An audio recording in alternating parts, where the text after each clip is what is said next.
இந்த வீக் பாலிடிக்ஸ்ல ஏதாவது ரொம்ப ஃபன்னா நடந்துரும், நம்மளும் ஜாலியா ஒரு வீடியோ பண்ணிடலாம் அப்படின்னு நினைச்சா அப்படி எதுவுமே நடக்கவே இல்லை. இன்கேஸ் அவங்கள பார்த்து எனக்கு சுத்தமா சிரிக்கன்னு கூட தோண மாட்டேங்குது, அவ்வளவு காண்டாகுது. அதனால இந்த வீடியோல சுத்தமா காமெடி கிடையாது, இது ஒரு பக்கா ட்ராஜடி வீடியோ.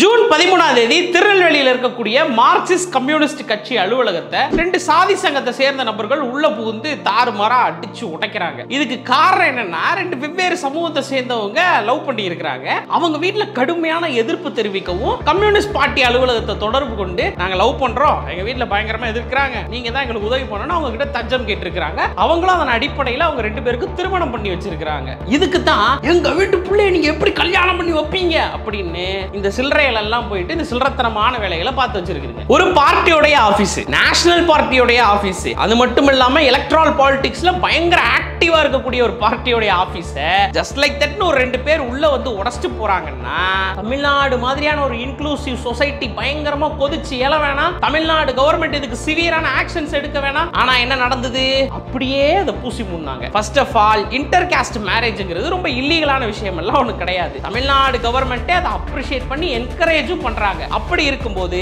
இந்த மாதிரியான சம்பவங்கள் நடந்தா அது ரொம்ப சிவியர் ஆக்ஷன்ஸ் மூலமா தடுத்து நிறுத்துறது முக்கியமா, இல்ல கோகுல்ராஜ் இளவரசன் மாதிரியான ஆட்கள் ஆணவ கொலை பண்ணப்பட்டதுக்கு அப்புறம் நாங்க யுவராஜுக்கு தண்டனை வாங்கி கொடுத்துட்டோமே அப்படின்னு பெருமையா மார்த்தட்டிக்கிறது முக்கியமா? இப்ப புரியுதா அந்த ரெண்டு பேருக்கு எங்க இருந்து தைரியம் வந்ததுன்னு? என்னடா அது, இந்த ஊர்ல இனிமே நம்மளால நிம்மதியா லவ்வே பண்ண முடியாதா? அப்படியே லவ் பண்ணி இந்த சொசைட்டி ஏத்துக்காம போடுச்சுன்னா ஓ சனியனே அப்படின்னு தண்ணி தொளிச்சு விட்டுட்டு நம்ம பாட்டுக்கு நம்ம வேலையும் பார்க்க முடியாதா அப்படின்னு மனசுக்குள்ள ஒரு பயம் வரும்போது மேற்கொண்டு ஒரு பயத்தை காட்டுறாங்க. நீட் ஒரு ஸ்கேம் அப்படின்னு நார்த் இந்தியா முழுக்க கொடிய பிடிச்சிட்டு கத்திக்கிட்டு இருக்காங்க. இதைத்தானடா நாங்க ரொம்ப வருஷமா சொல்லிக்கிட்டு இருக்கோம், இதுக்காக தானடா தொண்டை தண்ணி வத்த நாங்க கத்திக்கிட்டு இருக்கோம் அப்படின்னு நம்ம புலம்புனா நமக்கு மேல புலம்புறான். என்ன அப்படின்னா, ஒரே இடத்துல எக்ஸாம் எழுதுனதுல கிட்டத்தட்ட 7 பேர் வந்து ஹை ஸ்கோரரா வந்திருக்காங்க. அங்கே எல்லாருக்கும் ஒரு சந்தேகம் வந்துருச்சு, என்ன ஏதுன்னு விசாரிச்சா கொஸ்டின் பேப்பரை லீக் பண்ணி இருக்காங்க. இப்போ எல்லாம் நார்த்ல கொஸ்டின் பேப்பர் லீக் ஆகுறது ரொம்ப சர்வசாதாரணமா ஆயிருச்சு. கொஞ்ச நாளைக்கு முன்னாடி போலீஸ் எக்ஸாம்ல கொஸ்டின் பேப்பர் லீக் ஆகி ஒரு இஷ்யூ ஆச்சு. அப்புறம் டீச்சர்ஸ் எக்ஸாம்ல ரிலீஸ் ஆகி ஒரு பெரிய இஷ்யூ ஆச்சு. ரொம்ப சர்வசாதாரணமா கொஸ்டின் பேப்பர்ஸ் லீக் பண்ணிட்டு இருக்காங்க. நம்ம ஊரெல்லாம் ஸ்கூல் பிள்ளைங்க தான் கொஸ்டின் பேப்பர் லீக் ஆகி சொல்லி விளையாண்டுகிட்டு இருக்குங்க. அதுவே இங்க ஒரு பெரிய பதட்டத்தை கிளப்பும். ஆனா அவனுக்கு ரொம்ப சர்வசாதாரணமா இந்த இஷ்யூ வந்துகிட்டே தான் இருக்கு. ஆனா இந்த இஷ்யூவை ஜஸ்ட் லைக் தட்னு கடந்தும் போக முடியாது.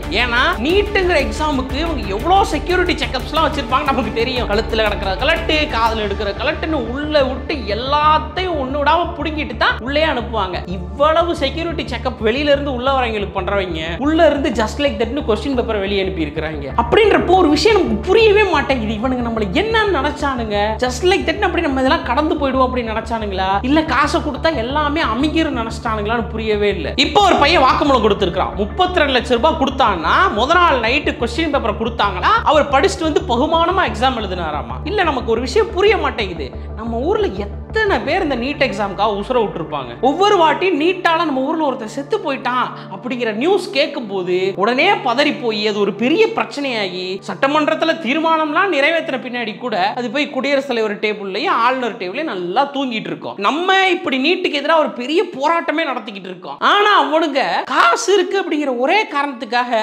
இந்த கையில காசை கொடுத்துட்டு அந்த கையில கொஸ்டின் பேப்பர் வாங்கிட்டு போய் எக்ஸாம் எழுதிட்டு வர்றாங்க. அப்படின்னா அப்போ இங்க போராடிக்கிட்டு இருக்கவங்களுக்கும் இங்க இவ்வளவு நாள் செத்து போனவங்களே இவங்க என்னவா பாக்குறானுங்க? இவ்வளவு பெரிய பிரச்சனை நடந்திருக்குல்ல, நாங்க செத்தாலும் நீட்டை எடுக்க மாட்டோம், நாங்க எவன் செத்தாலும் நீட்டை பத்தி கண்டுக்க மாட்டோம்னு தெருவுக்கு தெரு நீட் ரொம்ப நல்ல எக்ஸாம்னு கூப்பிடுவேன். ஒருத்தனாவது இப்ப கூப்பிடுங்க, எவனாவது ஒருத்த வாய் திறந்திருக்கானா இது வரைக்கும்? இவங்க இதுக்கு மட்டும் தான் வாயை திறக்க மாட்டாங்களா அப்படின்னா எதுக்குமே வாயை திறக்க மாட்டாங்க. விளைவு வெஸ்ட் பெங்கால்ல இப்போ ஒரு ட்ரெயின் ஆக்சிடென்ட். இப்போலாம் ட்ரெயின் ஆக்சிடென்ட் ரொம்ப சர்வசாதாரணமா மாத்திட்டாங்களாமா. ஏதோ 2 பேர் நடந்து போனாங்க முட்டிக்கிட்டாங்க அப்படிங்கிற மாதிரி. உங்க எல்லாருக்கும் நல்லா ஞாபகம் இருக்கும்னு நினைக்கிறேன். நம்ம ஜி செங்கோலை எடுத்து 1 or 2 டேஸ்ல ஒடிஷாவில் ஒரு பயங்கரமான ட்ரெயின் ஆக்சிடென்ட் நடந்தது. அந்த ட்ரெயின் ஆக்சிடென்ட்டுக்கு காரணம் அங்க சிக்னல் கொடுக்க வேண்டிய ஆள் அந்த இடத்துல இல்ல. ஏன்னா அந்த இடத்துக்கு இவங்க வேலைக்கே ஆளை எடுக்கல. இது மாதிரி ஒட்டுமொத்த ரயில்வேஸ்ல ஏகப்பட்ட இடம் எம்டியா கிடக்கு. அதனாலதான் கடந்த 10 வருஷத்துல இவ்வளவு ட்ரெயின் ஆக்சிடென்ட் நடந்துகிட்டு இருக்கு அப்படின்னு தெளிவா அப்பவே வாங்கி கொடுத்தாங்க. அப்பயாவது நம்ம கொஞ்சம் சுதாரிச்சிருக்கணும்ல. எனக்கு தெரிஞ்சு நம்ம மக்கள் ரொம்ப சேஃப் அண்ட் செக்யூரா ஃபீல் பண்ற ஒரு டிரான்ஸ்போர்ட் சிஸ்டம்னாலே அது ட்ரெயின் தான். ஆனா இப்படியே நடந்ததுன்னா யாருதான் ட்ரெயின்ல வருவா? அப்புறம் நீங்க என்ன பண்ணுவீங்க? ஐயோ ரயில்வே இப்படி நஷ்டத்துல ரன் ஆகுது, அதனால நாங்க என்ன பண்றோம், இதை நாங்க தனியாருக்கு வித்துடுறோம்னு வித்து போடுவீங்க. இதுல ஏதாவது லாஜிக் இருக்குதா? ஒரு விஷயம் நஷ்டத்துல ரன் ஆயிட்டு இருக்குன்னா அது எதுக்கு ஒரு பிரைவேட் உள்ள வந்து வாங்குது? அப்ப ஏதோ ப்ராஃபிட் இருக்க போய் தான் வாங்குது. அப்படி ஒருத்தர் உள்ள வந்து அதை ப்ராஃபிட்டா ரன் பண்ண முடியும்னா உங்களால ஏன் ரன் பண்ண முடியல? அப்ப இது கவர்மெண்டோட கையாளாகத்தனம் தானே.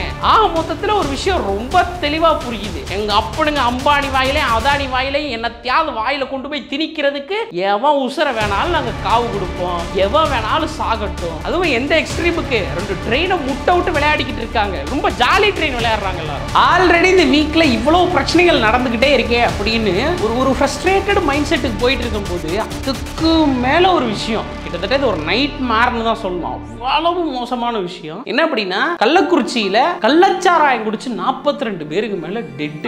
இப்போ இந்த 42 பேர் ஒரே நேரத்தில் ஒன்னா சாகல. இந்த கதையை அப்படியே கேளுங்களேன். முதல்ல கள்ளச்சாராயம் குடிச்சு ஒரு 4 பேர் செத்துறாங்க. அப்போ அது ஒரு பெரிய இஷ்யூ ஆகுது. அப்ப அங்க கலெக்டர் வர்றாரு. வந்தவர் என்ன சொல்றாருன்னா, இவங்க கள்ளச்சாராயம் குடிச்சு சாகல, ஒருத்தர் குடிக்கிற பழக்கமே கிடையாது, நீங்க சும்மா வந்துட்டு ரூமர்ஸா ஸ்ப்ரெட் பண்ணாதீங்க அப்படின்னு போயிட்டார். இப்போ இது இஷ்யூ ஆயிடுச்சு. கள்ளச்சாராயம் குடிச்சு செத்தாங்களா இல்லையான்னு அவங்களுக்கு தெளிவா தெரியும். மேபி பதட்டம் ஏற்படாம இருக்கணும், கவர்மெண்ட்டுக்கு நல்ல பேர் வரணுங்கிறக்காக கூட மறைச்சிருக்கலாம். சோ ஒரு குறிப்பிட்ட போலீஸ் பாதுகாப்பு இருக்கும், கள்ளச்சாராயங்கிறது அடங்கி இருக்கும், அப்படிதானே எல்லாரும் நினைச்சிருப்பாங்க. ஆனா நடந்ததே வேற. இந்த கள்ளச்சாராயம் குடிச்சு இறந்து போனாங்க தெரியுமா, இவங்களோட டெத்துக்கு வந்தவங்களுக்கு கள்ளச்சாராயம் கொடுக்கப்பட்டிருக்கு. வழக்கமா நம்ம ஊர்ல என்ன ஃபங்க்ஷன்னாலும் சரி இவங்களுக்கு தண்ணி அடிக்கலாம் தூக்கமே வராது. அப்படி இருக்கும்போது இந்த கள்ளச்சாராயத்தை குடிச்சு இவங்க ஃபியூனரலுக்கு வந்திருந்தாங்க தெரியுமா, எல்லாரும் வதன்னு காலி. கொஞ்சம் யோசிச்சு பாருங்களேன். ஒரு ஸ்ட்ரீட்டுக்குள்ள நடந்து போறீங்க, அந்த ஸ்ட்ரீட்ல கிட்டத்தட்ட அப்படியே எல்லா வீட்லயும் அப்படியே டெட் பாடிஸா அடுக்கி வச்சிருக்காங்க. எல்லார் வீட்லயும் மரண ஓலை கேட்டுக்கிட்டே இருக்கு, கதறி கதறி அழுகுறாங்க. கிட்டத்தட்ட ஒரு ஸ்ட்ரீட்ல மட்டும் 15 பேர் செத்துருக்காங்களாம். இதை இன்னும் நல்லா டீப்பா நீங்க திங்க் பண்ணி பாத்தீங்க அப்படின்னா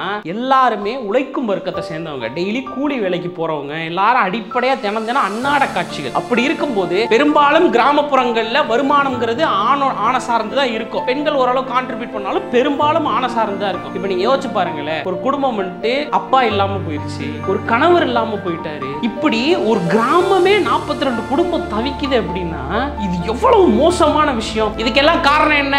ஆரம்பத்துல கள்ளச்சாராயம் தான் குடிச்சு செத்தாங்க அப்படின்னு தெரிஞ்சிருச்சு அப்படின்னா அங்கேயே எல்லாருக்கும் ஒரு அவேர்னஸ் கிரியேட் பண்ணி ஆல்ரெடி இருக்கிற சரக்கு எல்லாம் கைப்பற்றி ஒரு பெரிய ரெஸ்ட்ரிக்ஷனை ஏற்படுத்தி இருந்தா இவ்வளவு பேர் செத்துருக்கவே மாட்டாங்களே. அப்போ செத்த 4 பேரையும் இவங்க மதிக்கல, இதுக்கப்புறம் இந்த செத்து போன 40 பேரையும் மதிப்பாங்களான்னு தெரியல. இப்ப இதுல நிறைய பேர் ரொம்ப சர்வசாதாரணமா சொல்லிட்டு போறாங்க, அப்புறம் கொழுப்படுத்து கள்ளச்சாராயத்தை குடிச்சா செத்தா சாகட்டுமே அப்படின்னு நம்மளால இந்த விஷயத்தை கடந்து போக முடியாது. முதல்ல நான் சொன்ன மாதிரி இவங்க எல்லாருமே டெய்லி கூலி வேலைக்கு போறவங்க. இவங்களால 100 ரூபா 150 ரூபா கொடுத்து சரக்கு வாங்க முடியாதப்போ ரொம்ப எளிமையா ஒரு விஷயம் கிடைக்குதுன்னு சொல்லிட்டு அந்த விஷயத்தை வாங்கிக்கிறாங்க. ஆப்வியஸ்லி இவங்க போதைக்கு தான் போறாங்க. ஆனா அதே நேரத்தில் இன்னொரு விஷயமும் இருக்கு. இவங்க எல்லாரும் உடம்பு ஒலிக்காக குடிக்கிறவங்களும் இருக்காங்க, வேலை முடிச்சுட்டு அந்த ஸ்ட்ரெஸ்ல குடிக்கிறவங்களும் இருக்காங்க. அப்படி இருக்கவங்களோட ஒரு வலியவும் அவங்களோட போதையும் யூஸ் பண்ணிக்கிட்டு கள்ளச்சாராயங்கிற ஒரு விஷயம், முதல்ல கள்ளச்சாராயங்கிறது இல்லீகல், அது தடை செய்யப்பட வேண்டிய விஷயம், அது எப்படி இவ்வளவு ஈஸி ஃப்ளோல இருக்குன்னே புரிய மாட்டேங்குது. அதை குடிச்சு இத்தனை பேர் சாகுறவரை கவர்மெண்ட் ரொம்ப ஸ்லோவா ரன் ஆகுது அப்படின்னா செத்தவங்க உசுருக்கு அவ்வளவுதான் மதிப்பு. இப்போ ஒரு மதிப்பு வச்சிருக்காங்க என்ன அப்படின்னா, செத்தவங்க எல்லாருக்குமே வந்துட்டு 10 லட்சம் ரூபா நம்மளுடைய அரசு கொடுத்துருக்குது. நான் என்ன சொல்றேன், திருப்பி இதே தான் சொல்றேன். செத்ததுக்கு அப்புறம் 10 லட்சம் ரூபா கொடுத்து என்னங்க பிரயோஜனம்? சாகிறதுக்கு முன்னாடி சொல்லி இருந்தா செத்திருக்கவே மாட்டானே. இந்த பிரச்சனை ஒண்ணு புதுசா நடக்கிற பிரச்சனை கிடையாது. கொஞ்ச நாளைக்கு எனக்கு தெரிஞ்சு 1 வருஷம் கூட இருக்காது, அதுக்கு முன்னாடி தான் விழுப்புரம் பக்கம் கள்ளச்சாராயம் குடிச்சு இறந்து போனாங்க. அப்பயும் இதே 10 லட்சம் ரூபாய் தான் அனௌன்ஸ் பண்ணாங்க. அப்பயே அது ஒரு பெரிய பிரச்சனையாச்சு. இங்க மதுவிலக்கு ஒரு மிகப்பெரிய பிரச்சனை. எதுக்காக அப்படின்னா இங்க ஆல்ரெடி போதை வெறியில இருக்கவன் ஆல்ரெடி செத்து கிடக்குறாங்க தெரிஞ்சதுக்கு அப்புறம் கூட போய் அவங்க பாட்டுக்கு எடுத்து குடிக்கிறாங்க. அவ்வளவு அந்த அளவுக்கு ஒருத்தன் போதை வெறியில சுத்திக்கிட்டு இருக்கான். அவனுக்கு ஒரு ப்ராப்பர் கவுன்சிலிங் வேணும், ப்ராப்பர் அவேர்னஸ் வேணும், ப்ராப்பர் அவங்களுக்கு ஒரு ரெமெடி வேணும். அது இல்லாம நீங்க திடுதிப்புன்னு மதுவை நிப்பாட்டினீங்கன்னா இப்பவே கள்ளச்சாராயம் இந்த நிலைமையில இருக்கு, இதோட மோசமான நிலைமைக்கு தான் போகும். ஏகப்பட்ட பேர் சாகிறத நம்மளால கண்ணார பார்க்க முடியும், கொரோனா பீரியட்ல செத்த மாதிரி. சோ இதோட முடிவு என்னன்னா, இவங்க இவங்க மேலதான் தப்புன்னு யாரு மேலே பர்டிகுலரா எந்த காரணத்தை சொல்லவே முடியாது. ஆனா இதுல கவர்மெண்ட்டுக்கு மிகப்பெரிய பங்கு இருக்கு. கவர்மெண்ட் முன்னாடியே பிரிகாஷன்ஸ் ஒழுங்கா எடுத்திருந்தாங்க அப்படின்னா இந்த நிலைமை வந்திருக்காது. இந்த பிரச்சனை தொடர்ந்து அடிக்கடி நடந்துகிட்டே இருக்கு. அதுவும் இல்லாம இன்னைக்கு நம்ம நேஷனல் நியூஸ்ல போற அளவுக்கு ரொம்ப பெரிய இடத்துக்கு போயிட்டோம். தயவு செஞ்சு இனிமேலாவது இதை ரொம்ப சீரியஸா எடுத்துக்கிட்டு கள்ளச்சாராயத்தை ஒட்டு மொத்தமா ஒழிச்சு கொஞ்சமாவது இந்த மக்களுக்கு வந்துட்டு இந்த போதை மீது இருக்கிற அவேர்னஸை கவர்மெண்ட் இன்னும் முன்னெடுத்து செய்யணும் அப்படிங்கறதான் சொல்ல முடியும். வேற என்ன சொல்ல முடியும்? அதுலயும் பாருங்க, ஒரு குரூப் வந்துட்டு செத்தவங்க எல்லாம் ஏதோ ஜெனோசைடு பண்றாங்க, இல்ல இவங்க எல்லாம் இந்த காஸ்ட சேர்ந்தவங்க. யாரா நீங்களா? எதுக்குடா அந்த மாதிரியான விஷயங்கள்லாம் பண்ணிட்டு இருக்கீங்க? ஒருத்தவங்க சாவுல கூட உங்களுக்கு கான்ஸ்பிரசி பேசி ஆர்காசம் ஆகணும்னு என்னடா அவ்வளவு அரிப்பிடுத்து அலைகிறீங்க? நான் ஏன் இந்த எல்லா விஷயத்தையும் இவ்வளவு சீரியஸா பேசுறேன் அப்படின்னா, செத்த எல்லாருமே பாருங்களேன், எல்லாருமே டெய்லி கூலி வேலைக்கு போறவன், எல்லாருமே கஷ்டப்படுறவன். அது ஏன் எப்பயுமே இந்த எலைட்டு மக்களை பாதிக்கவே மாட்டேங்குது? இவங்களுக்கான பிரச்சனையாவே அது இருக்க மாட்டேங்குது. கடைசியில் அப்படி துச்சமா தூக்கி எறிகிறது என்னைக்குமே விளிம்பு நிலை மக்களாக தான் இருக்கிறாங்க. அதனாலதான் அதிகாரம்ங்கிறது ரொம்ப ரொம்ப முக்கியம். இதுக்கப்புறமா என்ன நடவடிக்கை எடுக்கிறாங்கன்னு பொறுத்திருந்து பார்ப்போம். நன்றி.